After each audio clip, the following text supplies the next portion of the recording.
நள்ளிரவில் 20 அடி நிலக்கீழ் குழியில் புலிகளின் புதைக்கப்பட்ட தங்கம் மற்றும் ஆயுதங்களை தேடிய மர்ம கும்பல், கனரக வாகனங்களுடன் களமிறங்கிய போலீசார். விடுதலை புலிகளின் தலைவர் பிரபாகரனும் தளபதிகளும் சந்தித்த பாரியளவிலான நிலக்கீழ் பங்கர் எனவும் அடையாளம். உன் தம்பியை உன் கணவர் புதைக்கப்பட்டிருக்கின்ற இடத்திற்கு அருகிலேயே புதைப்பேன். தனியாக இருந்த பெண்ணிடம் வந்த அழைப்பு. சீமெந்து தளத்தால் மூடப்பட்டதா 5 உடலங்கள். கிளற வெளிவரும் பிள்ளையானின் கைது பட்டியல். சகாக்களின் விவகாரம். தனியார் ஊடகம் ஒன்றால் கிழிக்கப்படும் திரைமறை சம்பவங்கள். 2007 காலப்பகுதியில் ஒரு அலசல். தலைக்கவசங்களுடன் வீட்டின் பின்புறம் நுழைந்த இருவர் நடாத்திய துப்பாக்கிச் சூடு. வெளியானது சிசிடிவி காணொளி. இலங்கை நோக்கி படையெடுக்கும் தென்னிந்திய பிரபலங்கள். இலங்கை வந்தார் மற்றுமொரு பிரபலம். மந்திரக்கோளுடன் பயணிக்கும் முன்னாள் ஜனாதிபதி மஹிந்தவுக்கு ஏற்பட்ட பரிதாப நிலை. சிறைக்குள் இருந்தவாறு உயிர்த்த ஞாயிறு குண்டு தாக்குதலின் முழு விவரங்களையும் அறிந்திருந்த பிள்ளையான் சிறைக்குள் சென்ற செய்தி. அரச தரப்பிலிருந்து வெளியாகும் உறுதிப்படுத்தப்பட்ட தகவல். சம்பவம் தொடர்பில் ரணிலின் குழுவை ஏற்காத சபையொன்று. சூடுபிடிக்கும் கணைமுள்ள சஞ்சீவ கொலை விவகாரம். வெளிநாட்டில் கைதான முக்கிய புள்ளி. மலேசியாவுக்கு பறந்த கடிதம். மீண்டும் திறக்கப்படவுள்ள கோப்புகள். நாளுக்கு நாள் அதிகரிக்கும் சிந்து பார்த்தி விவகாரம். செம்மணியில் 63 எலும்புக்கூடுகள் அடையாளம்.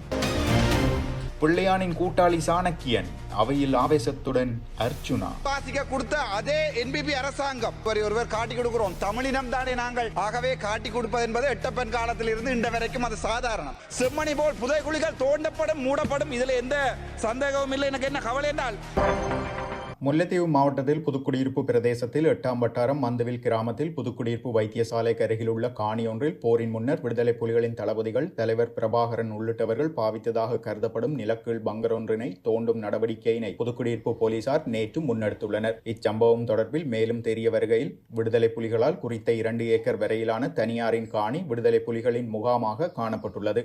இந்த காலகட்டத்தில் விடுதலை புலிகளின் தலைவர் மற்றும் தளபதிகள் உள்ளிட்டவர்கள் சந்திப்புகளை மேற்கொள்வதற்காக பாரிய அளவில் நிலக்கீழ் பதுங்கு குழியொன்று அமைக்கப்பட்டுள்ளது. 2009ஆம் ஆண்டு போரிற்கு பின்னர் அந்த காணியில் கண்ணிவெடி அகற்றும் இராணுவத்தினர் நிலை கொண்டிருந்தனர். போரின் குண்டு தாக்குதலால் பதுங்கு குழியின் வாயில்கள் மூடப்பட்ட நிலையில் காணப்பட்டுள்ளதால் அதனை மக்கள் பொருட்படுத்தவில்லை. இந்த நிலையில் நிலத்தின் கீழ் சுமார் 20 அடி ஆழத்தில் இந்த நிலக்கீழ் பதுங்கு குழி அமைக்கப்பட்டுள்ளது. இந்த நிலக்கீழ் பதுங்கு குழியில் விடுதலை புலிகளின் தங்கமோ அல்லது ஆயுதங்களோ புதைக்கப்பட்டிருக்கலாம் என நம்பி சிலர் வீட்டின் உரிமையாளர்களுக்கு தெரியாமல் அதை தோண்டும் நடவடிக்கையினை முன்னெடுத்துள்ளமை வீட்டின் உரிமையாளர்களுக்கு தெரிய வந்ததை அடுத்து புதுக்குடியிருப்பு போலீசார் குறித்த பகுதியை பார்வையிட்டுள்ளனர். பாரிய அளவிலான இந்த பங்கர் காணப்படுகின்றமை புலனாகியுள்ளது. முல்லைத்தீவு மாவட்ட நீதவான் நீதிமன்றில் இது தொடர்பிலான வழக்கு தொடரப்பட்டு நேற்றைய தினம் குறித்த பதுங்குகுழியை தோண்டும் நடவடிக்கைக்காக கிராம சேவையாளர் உள்ளிட்ட அதிகாரிகள் சம்பவ இடத்திற்கு அழைக்கப்பட்டுள்ள நிலையில் குறித்த பகுதியில் கனரக இயந்திரங்கள் கொண்டு துப்புரவு பணிகள் முன்னெடுக்கப்பட்டுள்ளன. நிலக்கீழ் பதுங்குகுழியில் நீர் நிரம்பி காணப்படுவது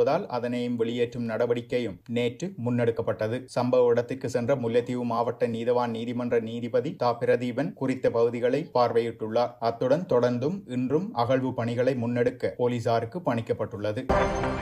கடந்த 6ஆம் திகதி பிள்ளையான் விவகாரம் சார்ந்து இடம்பெற்ற இனிய பாரதியின் கைதின் அடிப்படையில் 2007இல் அரங்கேறிய நாடகங்கள் எனும் தொனியில் இலங்கையின் தனியார் ஊடகம் ஒன்று பல அதிர்ச்சி சம்பவங்களை வெளிக்கொணர்ந்திருந்தது. அவ்வூடகத்தின் கூற்றுப்படி இனிய பாரதியினுடைய கைது தொடர்பிலும் அந்த கைதுக்கான காரணங்கள் தொடர்பிலும் விசேட குற்றத்தடுப்பு புலனாய்வு பிரிவின் கைது நடவடிக்கையின் பிரதான அம்சங்களாக 3 விடயங்கள் காணப்படுவதாக வெளிப்படுத்தியிருந்தது. காரைதீவு பிரதேசத்தில் ஒரே குடும்பத்தை சேர்ந்த 5 கொலை செய்து பின்னர் அதே வீட்டின் கீழ்த்தளத்தில் அவர்களை புதைத்து அதன் மீது கொங்கிரீட் தளமிடப்பட்டதெனவும், முன்னர் அம்பாறை மாவட்ட நாடாளுமன்ற உறுப்பினர் மாமனிதர் சந்திரநேரு அவர்களுடைய விவகாரம் மற்றும் தில்லைநாயகம் உதயகுமார் என்பவர் அம்பாறை மாவட்டம் திருக்கோயில் பிரதேச சபையின் முன்னாள் தவிசாளர் ஆவார். குறித்த தவிசாளர் 2007ஆம் ஆண்டு காலப்பகுதியில் கைகள் வெட்டப்பட்டு தலையின் பின்பக்கம் அடிபட்ட நிலையில் கைக்குண்டு ஒன்று இவர் மீது இலக்கு வைக்கப்பட்டு தாக்குதல் நடத்தப்பட்டு கொலை செய்யப்பட்டமை என இவ்வாறான குற்றச்சாட்டுகள் இனிய பாரதி மீது முன்வைக்கப்பட்டமை போன்ற விடயங்களை கூறியிருந்தது. முன்னாள் ஜனாதிபதி மஹிந்த ராஜபக்சவின் மாவட்ட இணைப்பாளராக கருதப்பட்டவர்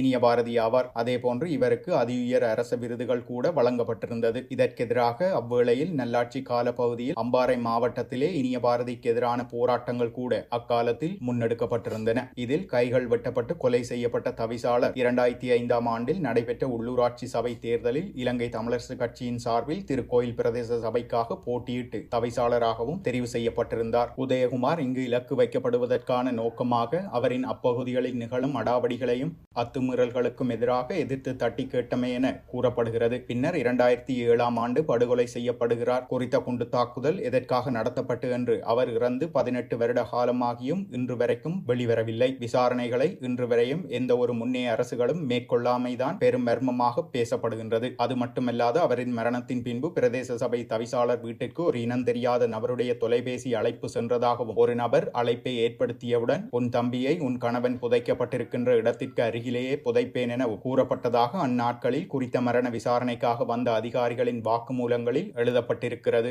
ஆனால் அந்த அழைப்பு பற்றி பின்னர் எந்த ஒரு விசாரணையோ அல்லது யார் அழைப்பினை மேற்கொண்டார்கள் என்கிற விசாரணையோ மேற்கொள்ளப்படவில்லை. அத்துடன் அம்பாறை மாவட்டத்துக்குரிய விசேட குற்ற தடுப்பு புலனாய்வு பிரிவினருடைய அதிகாரிகள் மரண விசாரணை இடம்பெற்றுக் கொண்டிருக்கும் போது குறித்த தவிசாளர் உதயகுமார் அவர்களின் தனிப்பட்ட சில சாட்சிய ஆவண குறிப்பொன்றை எடுத்து சென்றுள்ளனர். இதில் ஒரு முக்கியமான விடயம், இனிய பாரதி என்னை சுடுவேன் என்று கொலை மிரட்டல் செய்ததாக தவிசாளரால் எழுதப்பட்டிருந்ததாக கூறப்படுகிறது. ஆயினும் அதனை எடுத்து சென்ற அதிகாரிகள் அதனை மீண்டும் குடும்பத்தாரிடம் கொடுக்கவில்லை எனவும் கூறப்படுகிறது. இதேவேளை இந்த தவிசாளரின் கொலை இனிய பாரதியால் அரங்கேறியதா எனும் சந்தேகங்களும் நிலவிய குறித்த காலப்பகுதியில் தம்பிலிவில் அமைந்துள்ள எங்கள் அலுவலகத்தில் நாங்கள் ஒருவரை பிடித்து வைத்திருக்கிறோம், உதயகுமாரின் படுகொலையோடு தொடர்பட்டவர் என்று இனிய பாரதியால் உதயகுமாரின் மனைவி அழைக்கப்பட்டிருக்கிறார் எனவும் கூறப்படுகிறது. இது தவிசாளரின் கொலை தொடர்பான எண்ணங்களை அல்லது குடும்பத்தினரின் இக்கொலைகளுக்கு எதிரான நடவடிக்கைகளை தடுக்கும் அல்லது திசை திருப்பும் முயற்சியாக சந்தேகிக்கப்பட்டதாகவும், பல விடயங்கள் இந்த கைதுக்கான காரணமாக இருந்த போதிலும் உதயகுமார் அவருடைய மரணம்தான் இதற்குரிய பிரதான காரணம் என்றும், அத்துடன் காரதீவில் ஒரே குடும்பத்தை படுகொலை செய்து நிலத்தின் கீழ் புதைக்கப்பட்ட விவகாரமும் மற்றும் மாமனிதர் சந்திரநேரு அவர்களுடைய படுகொலையும் பேசப்படுகிறது.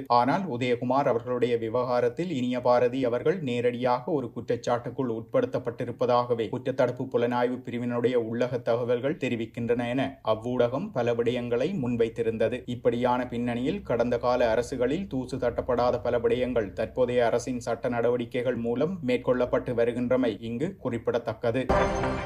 முன்னாள் ஜனாதிபதி மஹிந்த ராஜபக்ச தனது பயணங்களை மட்டுப்படுத்தியுள்ளதாக தகவல்கள் வெளியாகியுள்ளது. மஹிந்த ராஜபக்சவின் பாதுகாப்பிற்காக சுமார் 108 மெய்காப்பாளர்கள் இருந்தனர். எனினும் அனுர அரசாங்கத்தின் கீழ் மெய்காப்பாளர்களின் எண்ணிக்கை 60ஆக குறைக்கப்பட்டது. தற்போது அந்த எண்ணிக்கையில் மேலும் 7 பேர் குறைக்கப்பட்டுள்ளனர். அவரது சாரதிகளாக 9 பேர் பணியாற்றிய நிலையில் 7 பேர் குறைக்கப்பட்டு 2 பேர் மாத்திரம் பணியில் ஈடுபடுத்தப்பட்டுள்ளனர். இந்த நிலையில் தனது பயணங்களை மட்டுப்படுத்திய மஹிந்த ராஜபக்ச வீட்டில் ஓய்வாக இருப்பதாக தெரிவிக்கப்படுகிறது. அத்துடன் அவர் நாட்குறிப்பேடு மற்றும் கடந்த கால அரசியல் வாழ்க்கை செயற்பாடுகளை எழுதி வருகின்றார் எனவும் தகவல்கள் வெளியாகியுள்ளன. பொரளையில் உள்ள லெஸ்லி ரணகல மாவட்டத்தில் கடந்த 8ஆம் தேதி இரவு துப்பாக்கிச் சூடொன்று பதிவாகியிருந்தது. இச்சம்பவம் தொடர்பான சிசிடிவி காணொலிகள் தற்போது வெளியாகியுள்ளன. அடையாளம் தெரியாத 2 நபர்கள் இந்த துப்பாக்கிச் சூட்டை நடத்தியுள்ளனர். இதில் யாருக்கும் காயம் ஏற்படவில்லை என்றும் துப்பாக்கிச் சூடு நடந்த உடனேயே சந்தேக நபர்கள் அங்கிருந்து தப்பிச் சென்றுள்ளதாகவும் போலீசார் உறுதிப்படுத்தியிருந்தனர். தற்போது இது தொடர்பில் மேலதிக விசாரணைகள் நடைபெற்று வருகின்றன. சமீப காலமாக தென்னிந்திய பிரபலங்களின் இலங்கைக்கான பயணங்கள் அதிகரித்து வரும் நிலையில் தென்னிந்திய நடிகை ஹன்சிகா மோத்வானி நேற்றைய தினம் இலங்கையை வந்தடைந்துள்ளார். நிகழ்வொன்றில் பங்கேற்பதற்காக அவர் இலங்கை வந்துள்ளதாக தகவல்கள் வெளியாகியுள்ளன. 2019ஆம் ஆண்டு இடம்பெற்ற உயிர்த்த ஞாயிறு குண்டு தாக்குதலை முன்னாள் கிழக்கு மாகாண ஆளுநர் சிவனேசதுரை சந்திரகாந்தன் தாக்குதல் இடம்பெறுவதற்கு முன்னரே அறிந்திருந்தமை விசாரணைகளில் உறுதி செய்யப்பட்டுள்ளதாக பொது பாதுகாப்பு அமைச்சர் ஆனந்த விஜயபால தெரிவித்துள்ளார். தொடர்ந்தும் அவர் தெரிவிக்கையில், உயிர்த்த ஞாயிறு குண்டு தாக்குதலை பிள்ளையான் சிறையில் இருக்கும் போதே அறிந்திருந்தார். உயிர்த்த ஞாயிறு குண்டு தாக்குதல் நடைபெற்ற போது பிள்ளையான் சிறையில் அடைக்கப்பட்டிருந்தார். எனினும் உயிர்த்த ஞாயிறு தாக்குதல்கள் தொடர்பாக தகவல்கள் மற்றும் திட்டங்களை அவர் முன்னரே அறிந்திருந்தார் என்று புலனாய்வாளர்கள் கண்டுபிடித்துள்ளனர் என குறிப்பிட்டுள்ளார். அசாத் மௌலானாவின் வெளிப்பாடுகளை விசாரிக்க நல்லாட்சி அரசாங்கத்தினால் அப்போதைய பிரதமர் ரணில் விக்ரமசிங்கவால் குழு ஒன்று நியமிக்கப்பட்டது. இதனைத் தொடர்ந்து 2023 மற்றும் 2024ஆம் ஆண்டிலும் மௌலானாவின் வெளிப்பாடுகளை விசாரிக்க முன்னாள் ஜனாதிபதி ரணிலால் 2 குழுக்கள் நியமிக்கப்பட்டன. இந்த குழுவை கத்தோலிக்க சபை முற்றுமுழுதாக ஏற்றுக்கொள்ளவில்லை. அதன் அறிக்கை முழுமையாக நிராகரிக்கப்பட்டது. ஆனால் தற்போது எமது அரசாங்கத்தில் இந்த விசாரணை முன்னேற்றம் கண்டுள்ளது. இந்த நிலையில் விசாரணையை மேற்கொள்ள பல தடைகள் காணப்படுகின்றன. அதனை சபையில் வெளிப்படுத்த விரும்பவில்லை. மேலும் எதிர்கால விசாரணையில் தடைகள் ஏற்படும் என்ற நிலையில் இதனை பாதுகாக்க வேண்டிய தேவை உள்ளது எனவும் அவர் குறிப்பிட்டுள்ளார். கனைமுல்ல சஞ்சீவ கொலைக்கு மூளையாக செயல்பட்டதாக கூறப்படும் கெஹல் பத்ர பத்மே மற்றும் கமாண்டோ சலிந்து ஆகிய 2 குற்றவாளிகளும் நேற்றைய தினம் மலேசியாவில் வைத்து கைது செய்யப்பட்டதாக தெரிவிக்கப்படுகிறது. இந்த கைதுகள் தொடர்பான தகவல்களை இலங்கை போலீசார் ஏற்கனவே சர்வதேச போலீசாரிடம் அதிகாரப்பூர்வமாக கேட்டுள்ளனர். கொழும்பு நீதிமன்ற வளாகத்தில் பாதாள உலக குழு தலைவரான கனேமுல்ல சஞ்சீவ சுட்டுக்கொலை செய்த சம்பவத்திற்கு மூளையாக செயல்பட்டதாக மந்தினு பத்மசிறி என்ற கெஹல் பத்ர பத்மே மற்றும் கமாண்டோ சலிந்து ஆகிய 2 குற்றவாளிகளும் நேரடியாக குற்றம் சாட்டப்பட்டனர். கெஹல் பத்ர பத்மே துபாயில் இருந்தும் கமாண்டோ சலிந்து மலேசியாவில் இருந்தும் இந்த தாக்குதலை திட்டமிட்டதாக போலீஸ் விசாரணையில் தெரிய வந்திருந்தது. அதன்படி குறித்த 2 குற்றவாளிகளும் சர்வதேச போலீசார் ஊடாக இலங்கை போலீசார் சிவப்பு அறிவித்தலை வெளியிட்டிருந்தனர். செம்மணி மனித புதைகுழி வழக்கில் இதுவரை 63 எலும்புக்கூடுகள் அடையாளம் காணப்பட்டு அதில் 54 மனித எலும்புக்கூடுகள் முழுமையாக அகழ்ந்து எடுக்கப்பட்டுள்ளது. செம்மணி சித்துபாத்தி மனித புதைகுழி வழக்கின் 2ஆம் கட்டத்தின் 14ஆம் நாள் நேற்று யாழ்ப்பாணம் நீதவான் ஆனந்தராஜா முன்னிலையில் இடம்பெற்றது. 1ஆம் கட்டம் 2ஆம் கட்டம் என அகழ்வு பணிகள் மொத்தமாக 23 நாட்கள் மனித புதைகுழி வழக்கு அகழ்வு நடைபெறுகிறது. இதுவரை 63 மனித எலும்புக்கூடுகள் அடையாளம் காணப்பட்டு அதில் 54 மனித கூடுகள் முழுமையாக அகழ்ந்து எடுக்கப்பட்டிருக்கின்றது. அதேவேளை அகழ்வு பணிகள் இன்று மதியத்துடன் தற்காலிகமாக நிறைவு பெறும் என அறிவிக்கப்பட்டமை குறிப்பிடத்தக்கது. புரொஃபசர் அவர்களே, எங்களுடைய நாட்டிலே நடந்த இந்த ஈஸ்டர் குண்டு தொலை தொடர்பாக மக்களுடைய மனதிலே மாற்றங்கள் வந்திருக்கிறதோ இல்லையோ, அதற்கு காரணமாக இருந்தவர்களுடைய நண்பர்களுடைய மனதில் மாற்றம் வந்திருக்கிறது. எங்களுடைய நல்ல நண்பன் எங்களுடைய சாணக்கியன் ராஜபுத்திரம் ராசமாணிக்கன் அவர்கள் பிள்ளையானவர்களுடைய உற்ற நண்பன், ஒரு காலத்தில் உற்ற நண்பன், இப்போது நீதிக்காக போராடுகின்ற தமிழரசு கட்சியினுடைய ஒரு உற்ற நண்பர் என்றே எடுத்துக்கொள்வோமே. தங்களுக்கு ஏற்பட்ட பிரச்சனை காரணமாக இப்போ ஒருவர் காட்டி கொடுக்கிறோம். தமிழினம் தானே நாங்கள், ஆகவே காட்டி கொடுப்பது என்பது எட்டப்பன் காலத்தில் இருந்து இன்று வரைக்கும் அது சாதாரணம். என்ன கவலை என்றால், வோக்கர் டேக்கர் எனப்படுகின்ற UN high commissioner his excellency வருகின்ற போது இதே பாராளுமன்றத்தில் எப்படி டீல் அடிக்கப்பட்டது உங்களுக்கு நன்றாக தெரியும். அன்றைய தினம் என்னை கதைக்க விடாமல் ஸ்ரீதரன் அவர்களுக்கு 6 வசனங்களுக்கு உட்பட்ட ஆங்கில கடிதம் ஒன்றை எழுதி வாசிக்க கொடுத்த அதே NBP அரசாங்கம், மறுபடியும் சொல்லுகிறேன், அதே NBP அரசாங்கம் அன்றைய தினம் நான் கதைத்தேன். நான் என்னை கதைக்க வேண்டாம் என்று பிமல் ரத்நாயக் அவர்கள் சொல்லுகின்ற போது, இல்லை நானும் ஒரு சுயேட்சை குழுவின் தலைவர் என்ற அடிப்படையிலே 2 நிமிடம் கதைக்க போகிறேன் என்று சர்வதேச விசாரணை வேணும் செம்மணி கண்டு கேட்டவன் நான். அந்த வீடியோவை வெளியால விடுமாறு எங்களுடைய சபாநாயகருக்கு கடிதம் ஒன்றை கொடுத்தேன். மதிப்புக்குரிய சபாநாயகர், எனக்கு மிகவும் கவலை என்னவென்றால் சபாநாயகர் நடுநிலைமையாக இருக்க வேண்டும். ஆனால் சபாநாயகர் நான் கொடுத்த கடிதத்துக்கு பதில் சொல்லி இருக்கிறார், தர முடியாது, அந்த வீடியோவை வெளியே விட முடியாது என்று. மறுபடியும் ரைட் டு இன்ஃபர்மேஷன் ஆக்டிலே கொடுத்திருக்கிறேன், அதுக்கு கடிதம் வந்திருக்கிற அந்த வீடியோவை வெளியே முடியாது என்றால், இந்த அரசியல் என்பது ஒரு சிறந்த நாடகம். அதிலே யார் யார் கொலையாளிகளுடைய நண்பர்களாக இருந்தாலோ காலம் மாறுகின்ற போது அவர்கள் மக்களுக்கு சார்பாக மறுபடியும் ஒவ்வொரு ஒத்திவைக்கப்பட்ட பிரேரணையை கொண்டு வருவார்கள். இப்போது பிள்ளையான் சிறையில் இருக்கிறார். பிள்ளையானுக்காக உண்மையாகவே நான் கவலைப்படுறேன். அவருடைய உற்ற நண்பனால் தான் இந்த பிரேரணை கொண்டு வரப்பட்டது. ஆனால் இந்த தமிழரசு கட்சி என்று சொல்லுகின்ற இது JVP-யினோடு அடிக்கின்ற இந்த கீழ்த்தரமான டீல்களினால் பாதிக்கப்படுகிறது எங்களுடைய தேசிய தலைவர் பிரபாகரனுடைய அவருடைய 44,000 அவருக்காக உயிர்நீத்த போராளிகள். எனக்கு எப்படியும் நீங்கள் நேரத்தை குறைப்பீங்க தெரியும், பரவாயில்லை.